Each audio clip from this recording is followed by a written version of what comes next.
आज मैं आपको एक छोटी सी कहानी सुनाने जा रहा हूँ। कहानी छोटी है मगर मर्म उसका भारी है। एक 18 साल का नौजवान लड़का जिसकी 6 फुट की हाइट है, आंखों में सपने हैं, अपने आप को वो खैरखां समझता है। लड़का बहुत अच्छा है मगर उसे एक बुरी आदत है, वो हमेशा सबकी मस्ती करते रहता है।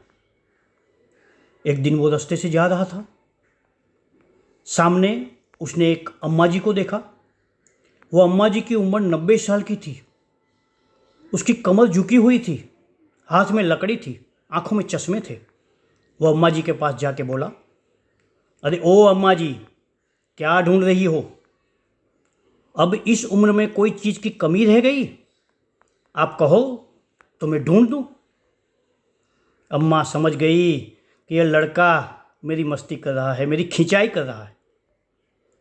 अम्मा जी ने उसकी आंखों में आंखें डाल के जवाब दिया, बेटा मैं भी तेरे जैसी एक दिन जवान थी और तेरे जैसे 100 लड़के मेरे पीछे पागल थे। मैं भी तेरे जैसी जवानी में दीवानी होती रही। मैं ढूंढ रही हूँ कि मेरी जवानी कहाँ चली गई, मेरी जवानी कहाँ चली गई। यदि तुझे वो मेरे जवानी के दिन कहीं मिल जाए तो मुझे वापस लौटा दे, मुझे लौटा दे मेरे बीते हुए दिन, मुझे लौटा दे मेरे बीते हुए पल। अब लड़का समझ गया कि यह तो मैं खिंचाई करने के लिए गया था और खुद की खिंचाई हो गई। उसने पैर पकड़ के अम्मा जी की माफ़ी मांगी। यह कहानी मेरे पिताजी ने मुझे बरसों पहले सुनाई थी। मेरे पिताजी ने यह कहानी मुझे गुजराती में सुनाई थी। उसका ओरिजिनल वर्जन गुजराती है, मैं आपको गुजराती में सुनाता हूँ। केड़े वड़ेली डोसीने एक नौजवान पूछे छे કે ડોશીમાં શું શોધો છો, શું ખોવાયું, કશી ચીજ ઓછી પડી? ડોશી કહે છે કે બેટા તારા જેવી જવાનીમાં હું દીવાની થતી રહી, હું શોધું છું કે મારી જવાની ક્યાં જતી રહી, મારી જવાની ક્યાં જતી રહી. તને ક્યાંય મળે ને તો મારે માટે પાછી લાવજે, મારી જવાનીના એ દિવસો તું પાછા લાવજે. મારી બધી જ મિલકત હું તારી ઉપર લૂંટાવી દઈશ જો તું મારા જવાનીના એ દિવસો મને પાછા લાવીને આપશે. હવે છોકરો સમજી ગયો, એને પગ પકડી અને માજીની माफ़ी मांगी.